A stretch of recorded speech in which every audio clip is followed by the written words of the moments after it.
devem ter notado, claro, se não moram em Marte, que a sexualização da imagem das maiores divas do pop daqui e lá de fora tem sido cada vez mais intensa. Anitta, Luísa Sonza, Cardi B e tantas outras.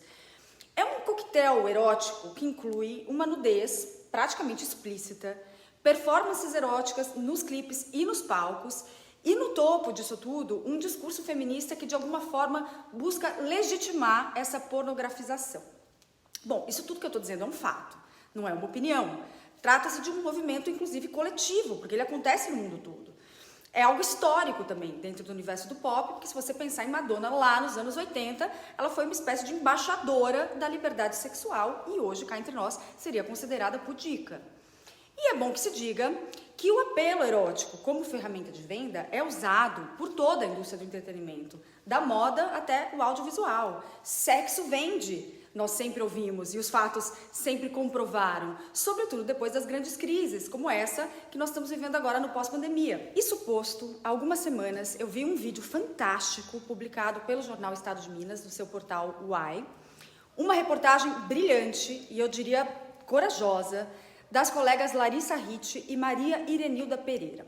As perguntas que elas fazem e respondem no vídeo são: por que as divas do pop precisam, afinal, se sexualizar tanto? Quais os impactos da pornografia na cultura pop? E quais os perigos para as novas gerações de envelopar essa over-erotização com um discurso de empoderamento da mulher?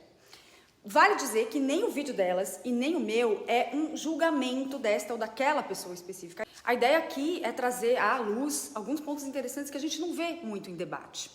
A pesquisadora Carmen Carvalho, que é colaboradora do Women's Declaration International pelos Direitos Humanos das Mulheres, lembra que este movimento começou lá na década de 60 e explodiu nos anos 80, que foi quando a feminista liberal e super pop, também a maneira dela, Camille Paglia, endossou a postura libertária da Madonna. Foi esse carimbo intelectual que deu todo um verniz mais cabeça para a erotização do pop. A construção da noção de que o empoderamento feminino na música implica em erotizar o visual feminino ganhou escala com a TV, com a MTV.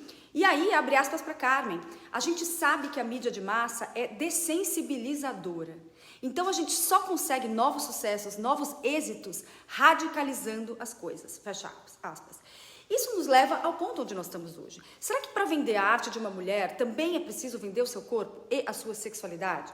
Será que ela precisa publicizar seus feitos sexuais e a sua vida íntima para validar a sua liberdade e a sua independência sexual? São reflexões bem interessantes e também um pouco problemáticas.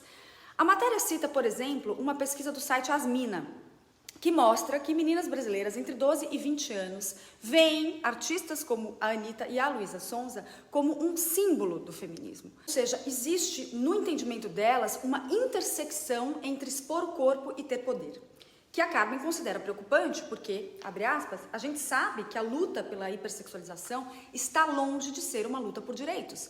Na verdade, já é uma leitura perversa do que é realmente a nossa busca por direitos e dignidade do sexo feminino. Afinal, o acesso ao corpo feminino não é exatamente o que sempre foi reivindicado pelos homens? Fecha aspas. É bastante curioso também observar como o trabalho de uma Luísa Sonza, por exemplo, numa versão com muito mais carga erótica, claro, lembra da Britney Spears. Existe uma pegada lúdica que apela, de alguma forma, a um público bem jovenzito. E é um grande alerta vermelho num país como o nosso, por exemplo, em que a gravidez na adolescência é uma das maiores causas de evasão escolar. E aí a Carmen fala uma frase forte que me fez pensar muito. Vivemos num mundo em que é vendido como empoderamento o nosso poder de ser acessível ao maior número possível de homens. Fecha aspas. É fato. Vivemos num mundo em que o conceito de cultura está pornificado. A socióloga americana especializada em pornografia Gayle Dines diz que nós normalizamos o soft porn no cotidiano de uma maneira que qualquer coisa desprovida disso parece completamente chata. Então, essas divas que a gente citou não são as causadoras de nada. Elas são resultado de uma cultura que coisifica a mulher.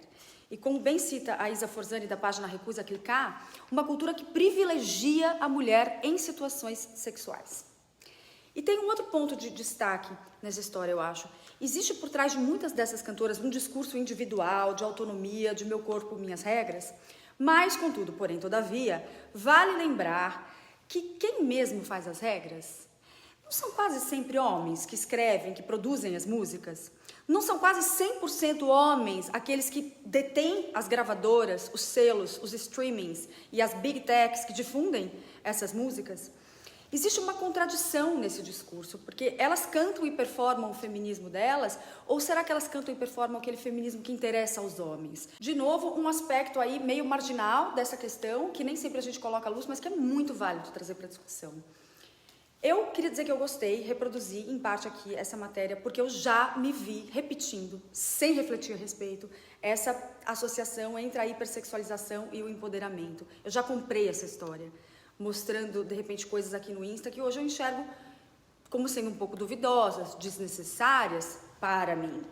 Porque é tentador você jogar para a plateia, né? Você mostrar o bumbum para posar de empoderada e receber biscoito.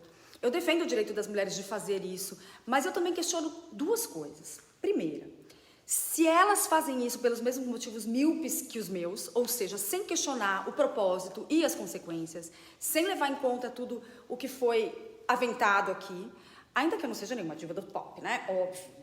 E a segunda coisa que eu questiono é, num país com tanta desigualdade de gênero nas empresas, na política, nos cargos de comando como o nosso, será que linkar empoderamento e feminismo com a hipersexualização do corpo feminino mais ajuda ou mais atrapalha nessa luta pela igualdade de direitos? Simular uma striptease no palco ou publicizar a vida sexual são direitos individuais, isso não se discute.